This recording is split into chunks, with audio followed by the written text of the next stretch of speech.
ang gustong sumunod sa akin, limutin niya sa kanyang sarili. Ganun tayo, kuya, katulad nga nung nasabi ko, naglilingkod man tayo sa Diyos, pero yung sarili rin natin, hindi natin nakakalimutan eh. No? Pero sa pangyayaring ito, ang masakit eh. Pagkatapos na itayo ng Panginoon ang iglesia niya sa ibabaw ni Pedro, kabay, pinagwikaan siyang Satanas eh.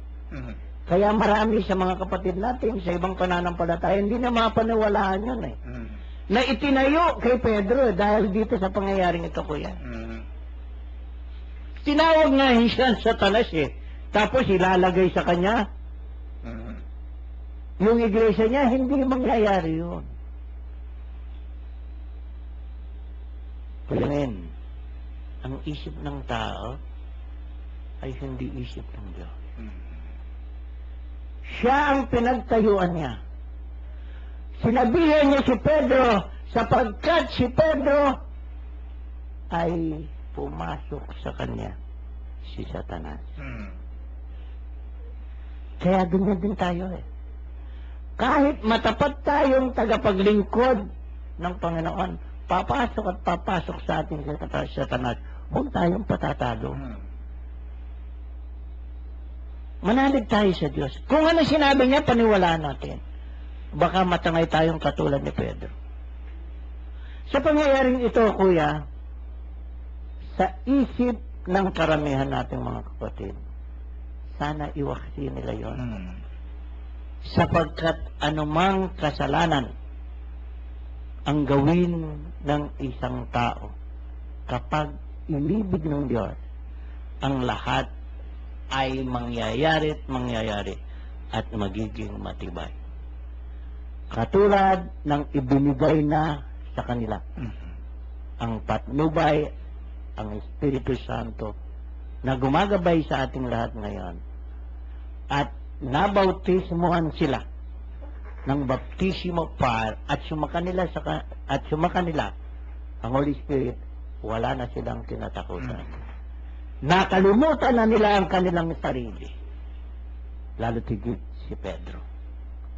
Kaya nga, bago umakyat ang Panginoon nung siya'y nabuhay, ay pinagbili na niya, tinanong niya ng 3 beses si Pedro. Dahil yun ang pinakamalaking pagkakasala ni Pedro sa ating Panginoon Jesus.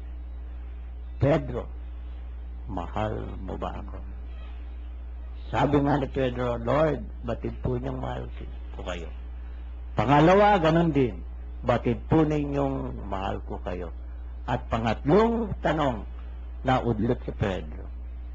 Sapagkat 3 beses siyang tinanong, sumagi sa isipan niya na 3 beses niyang itinatuwa ang ating Panginoon. At doon sa pangyayaring yun, nang sagutin niya ang Panginoon, Panginoon, batid po ng lahat ang iniisip ng tao. Batid ninyong mahal ko kayo. Pangalagaan mo ang aking mga tupa. Ito ang kapangyarihang ibinigay ng Diyos kay Pedro bilang kauna-unahang papa ng kanyang Santa Iglesia na mismong sa kanya itinayo. Sa ibabaw ng marupok na si Pedro, tinatibay niya dahil ginawa niyang bato ang pangalan ni Simon na anak ni Jonas na tinawag niyang Pedro na ang ibig sabihin bato. Amen. Yan po na tayo na nagwawakas na sa atin hong itong pagtalakay dito ho sa chapter 8. Pero meron pa ho yung karugtong.